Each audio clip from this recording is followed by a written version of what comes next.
built a remote solar powered network site, and it's been working pretty well. But there's one part of that I absolutely hate, and that's how ridiculously overkill the controller is. I have a Raspberry Pi controller I built a couple months ago, and that's all been working well, but there's one big problem. First of all, I have a Raspberry Pi out in the middle of nowhere, and I don't want it to get damaged. And two, the Pi takes way too much power. In the early spring, we had a very rough start to the season because there was not much sunlight, and the Pi sucks a lot of power, so of course that does not go well together, and my setup did go offline numerous times. So today I'm replacing that with a super tiny Walter module. And you may be asking, what is a Walter module? And I too did not know until I got in touch with Don from DP Technics, and after they saw the previous video, they sent the Walter and some LTE stuff over. In the Walter module, once we configure it, should be a drop-in replacement to the Raspberry Pi, and it will still report data to Grafana, and hopefully everything will work well. And essentially what I'll do is, using the Walter module, we're going to replace the Raspberry Pi with this little IoT board,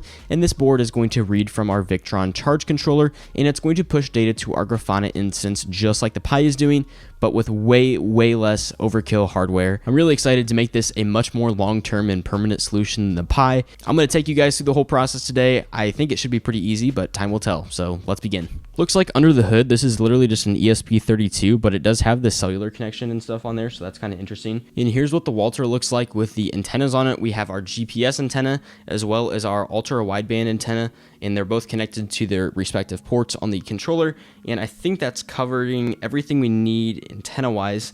One thing that we need to do as well is hook up this high let go Ethernet port, because I do want to prioritize a local network connection on this whenever possible. So we do have a little Ethernet controller board, which we somehow need to like wire up to this somehow, some way. I have no idea how this is going to work. And this is a great time to mention this comment from this user who said the Walter will do a much better job than my Raspberry Pi.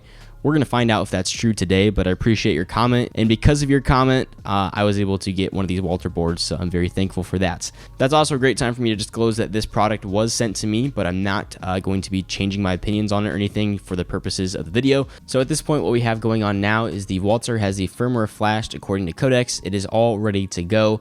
So now it's just a matter of me wiring up the Walter. So the Ethernet board is now active, and so is the Walter board. So the firmware is being flashed again to it with the updated drivers for the Ethernet, but it's plugged into my unified bridge switch, and everything is looking good. As it turns out, I did not follow codex's instructions, and the IO pins that I plugged into were 10, 11, and 12, but those are different pins than the physical pins 10, 11, and 12. So I did 39, 40, 41, and 42, and that worked fine.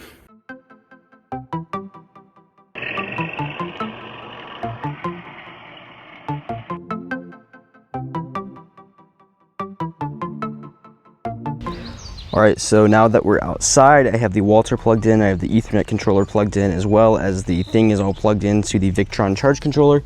The little adapter I got from Amazon's also plugged in, so in theory, everything should be working. I temporarily unplugged the Victron from the Pi, that way we can kind of test our own setup here.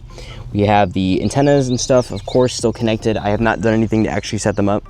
It is a very warm day outside, so I'm trying to be quick, and I do not want my Mac to overheat, so I'm having Codex go through and try this out for me and make sure it's all kind of where it should be. My poor Mac's fans have already turned on because of the hot sun. I'm hoping this can be done soon. I think it's all good though, and I'm only basing that theory because of the fact that there's no sparks or pops when I plugged it in, so nothing went horribly wrong, but we're gonna see if the connection is made, and we're gonna see if everything is working the way that it should be working. We only wired up the receive pins on the adapter because we don't need to transmit or tell anything to the controller. I don't think there's any controls we can even do on the controller. So for now, we're just receiving serial data, and we're gonna be able to kind of parse that into logs or do whatever we want. We'll send it over to Loki, and I think we'll go from there.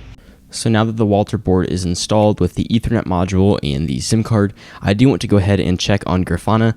This is what Grafana looks like now with the dashboard that I have to visualize my solar power. And one of the coolest things I noticed is that there is 0 time where there was no data in the duration of the migration that I did. And rhyming aside, I think it's really cool that it actually really didn't lose any data. I was fast enough that you can't really tell in between cycles when the jumps were, so that's pretty awesome. And the Walter board worked exactly the way that I wanted to. So I'm going to put a wiring diagram on the screen, but essentially we have the Walter with the Ethernet module connected and the module to convert the serial connection over to something the Walter board can read. Overall, I'd give this a 3 out of 10 difficulty because it wasn't super hard, but you do have to do some conversion on the wires and you have to have the adapter to kind of connect the serial connection to the Walter. But the code that Codex helped me write is essentially taking data from the Victron charge controller over the serial connection, parsing it into formats that I want, and sending them back to my existing monitoring stack, which in this case is a post endpoint.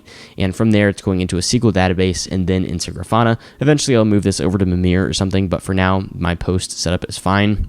But from a hardware standpoint, I can tell you from a fact already, this is much more purpose-built than the Raspberry Pi was, and I feel a lot more comfortable leaving this outside than I did with a Raspberry Pi. So the Raspberry Pi is no longer doing solar monitoring, the Walter is installed, the Ethernet module is connected, and the Victron data is still making it into Grafana. The dashboard did not even show a gap during the migration. The cellular backup feature, as well as the over-the-air firmware update, still need some work from Codex, but my goal of replacing the Pi actually worked.